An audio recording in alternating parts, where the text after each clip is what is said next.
আরও একবার বাইসাইকেল কিকে আলোচনায় ক্রিস্টিয়ানো রোনালদো। উয়েফা নেশনস লিগের ম্যাচে পোল্যান্ডের বিপক্ষে বিশাল জয়ে নতুন আরও একটি রেকর্ডও গড়েছেন পর্তুগিজ যুবরাজ। দেশের হয়ে সবচেয়ে বেশি ম্যাচ জয়ী এখন তিনি। অবসর নিয়ে ফেলার বয়সে নিজের নতুন নতুন কীর্তিতে ভক্তদের ফুটবল শৈলীতে বুঁদ করছেন CR7।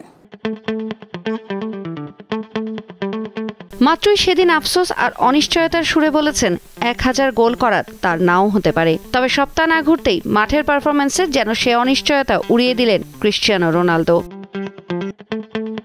বয়সটা 40 ছুঁই। বেশিরভাগ ফুটবলারের জন্যই এটা নিজেকে গুটিয়ে নেয়া বা অবসরের আগের পরিকল্পনার বয়স।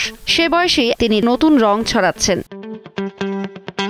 বাইসাইকেল কিক দেখতে যেমন সুন্দর, বাস্তবে ঠিক ততটাই কঠিন। বলের গতিবিধি বুঝে শূন্যে লাফ দিতে হয়, শূন্যে থাকতেই কিকটাও নিতে হয় ঠিক মতো, এবং নিশানাও যথাসম্ভব নিখুঁত রাখতে হয় সেই লাফ দেওয়ার সময়ই। এর সবের সাথে যোগ হয় বয়স আর ফিটনেস, কারণ লক্ষ্য ব্যর্থ হওয়ার সাথে সাথে থাকে চোটের শঙ্কা। এ কারণে বাইসাইকেল কিকে গোল বিষয়টা যে কোনো ফুটবলারের জীবনে পরম মারাত্মক।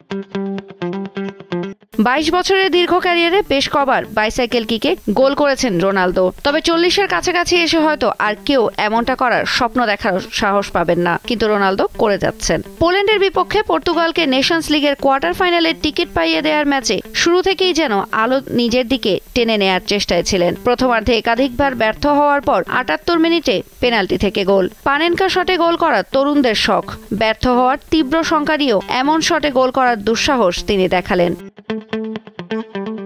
নিজেকে আরো মেলে ধরার, নিজেই নিজেকে চ্যালেঞ্জ ছুঁড়ে দেওয়ার নেশাটা তার তীব্র। সে নেশা থেকেই 87 মিনিটে নিলেন বাইসাইকেল কিক। যদিও আরো বেশ কয়েকটি গোলের তুলনায় এবারের শটটি বেশ নিচু, তবু বাইসাইকেল কিকে গোল তো, তাও আবার কাছের নয়, দূরের পোস্টে। সাধারণ কোনো খেলোয়াড় হলে হয়তো কিকটি নিতে পেরেই সন্তুষ্ট থাকতেন। সেখানে এই শট নিয়ে নিজেকে আরো একবার স্পেশাল বলে প্রমাণ করলেন পর্তুগিজ যুবরাজ। সাধারণ খেলোয়াড় এবং কিংবদন্তির মধ্যে পার্থক্য তো এটাই।